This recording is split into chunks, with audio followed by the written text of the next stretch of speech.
बड़ा ही ऐतिहासिक जगह है जो नरसिंह गला मंदिर में, और लोग इसको बड़ा धूमधाम से मनाते हैं।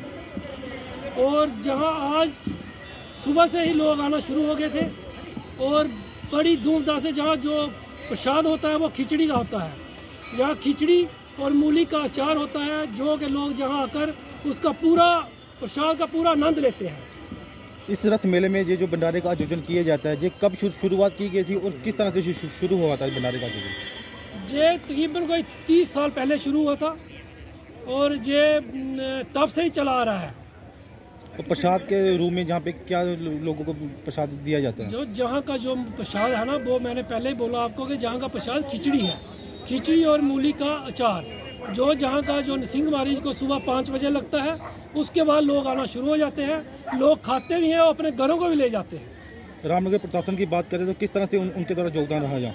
अच्छा योगदान है, पुलिस द्वारा बड़ा अच्छा योगदान है।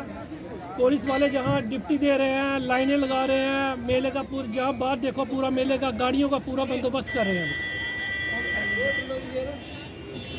जहाँ पर वर्षों से मेले का आयोजन किया जा रहा है। हालांकि एक समय ऐसा भी आया जब मेला जहाँ पर बहुत ही कम संख्या में जहाँ पर लोग आने लगे, तब रामनगर के एक बहुत ही प्रसिद्ध समाज सेवक थे स्वर्गीय मुल्खराज कुलसोत्रा जी। उन्होंने कड़ी मेहनत की इस मेले को दोबारा से शुरू करने के लिए, और आज पिछले कई वर्षों से अब देख रहे हैं कि इस मेले में लगातार श्रद्धालुओं की संख्या बढ़ती ही चली जा रही है। यदि मैं पिछले वर्ष की तुलना करूं तो पिछले वर्ष से भी इस वर्ष काफ़ी ज़्यादा संख्या में लोग पहुंचे हैं।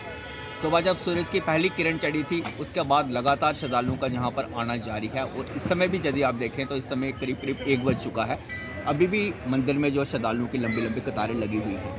तो इस मंदिर का भी एक बहुत बड़ा एक महत्व भी है, लोगों की श्रद्धा भी बहुत है। क्योंकि यदि मैं रामनगर की बात करूं तो रामनगर को भगवान नरसिंह महाराज जी की नगरी से जाना जाता है, और जो रामनगर का नरसिंह महाराज जी का मंदिर है उसका संबंध इसी मंदिर के साथ है।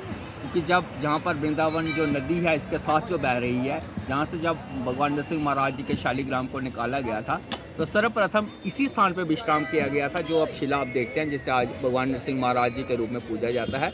तो उस मंदिर का और इस मंदिर का आपस में एक संबंध है, इसी वजह से इस मंदिर में लोगों की काफ़ी ज़्यादा श्रद्धा है। लेकिन एक बात कहूँ, थोड़ा अफसोस भी होता है कि वर्षों पुराना ये मेला है, कई सदियों पुराना ये मंदिर है, लेकिन जिस प्रकार का जहाँ पर विकास होना चाहिए था, ऐसा विकास कहीं दिखाई नहीं देता है।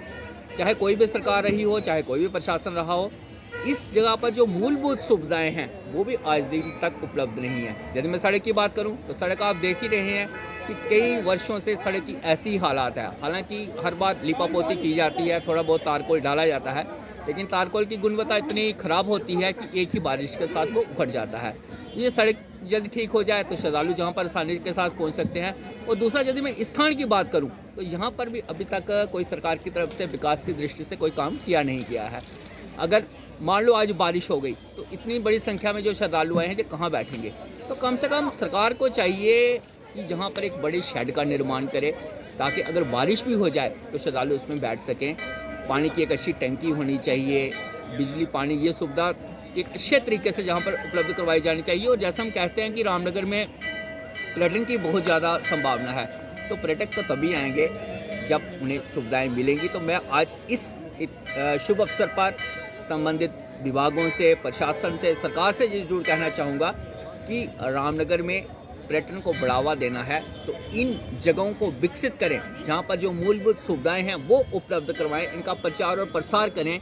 हमारे इतना पब्लिसिटी का जो डिपार्टमेंट है ये जहाँ पर कहीं दिखाई नहीं देते हैं, अगर ये डिपार्टमेंट भी जहाँ पर आए, इन जगह का प्रचार और प्रसार हो, जहाँ पर सांस्कृतिक कार्यक्रम का आयोजन हो, तो ये मेला भी एक बहुत ही राष्ट्रीय स्तर का मेला जहाँ पर आयोजित हो सकता है।